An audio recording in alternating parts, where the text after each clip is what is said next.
Bonjour à tous les loulous et les louloutes, c'est Max Coach Minceur. Aujourd'hui on se retrouve pour une nouvelle vidéo pour vous dire pourquoi je ne prends pas en compte le poids de mes coachés. C'est quelque chose que je ne leur demande absolument pas.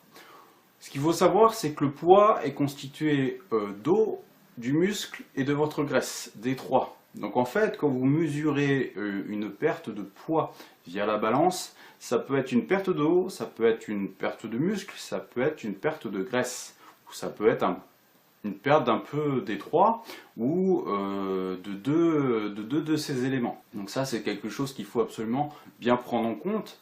Le poids de votre balance, ce n'est pas uniquement la graisse. Donc chouette, j'ai perdu du poids, oui, mais il faut savoir ce que c'est exactement. Il faut savoir si c'est de la graisse, de l'eau ou du muscle, tout simplement. Donc moi, ce que je demande à mes coachés, c'est de prendre des mesures à des endroits très précis du corps qui vont me permettre en fait chaque semaine de voir leur évolution. Aussi, je leur demande une photo par semaine, donc une photo toujours dans les mêmes conditions, c'est-à-dire toujours plus ou moins le même jour, au lever du lit, à jeun, après pipi room.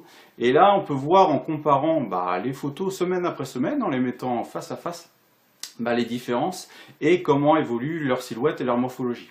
Parce que vous pouvez avoir deux personnes en fait qui font exactement la même taille et le même poids, mais qui n'ont pas du tout la même silhouette. Donc une personne qui va être plus athlétique que l'autre, et l'autre personne qui va être qui va avoir plus de masse grasse, plus de graisse.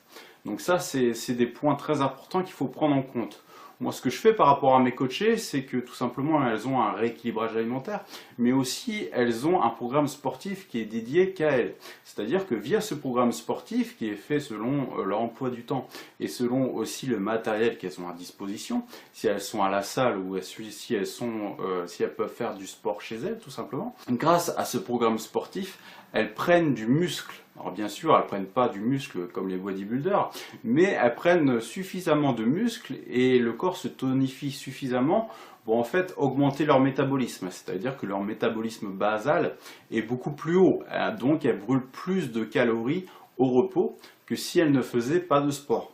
Donc le fait de brûler plus de calories aide en fait à perdre beaucoup plus de graisse. Donc le fait aussi qu'elles prennent du muscle peut faire en sorte qu'elles prennent du poids puisque le muscle pèse plus lourd que la graisse. Vous pouvez avoir une personne qui tout simplement s'affine, perd de la graisse, mais qui ne bouge absolument pas sur la balance. Donc ça, c'est une notion vraiment importante à prendre en compte. Voilà, j'espère que ça t'aura aidé sur cet élément-là qui est souvent mal compris.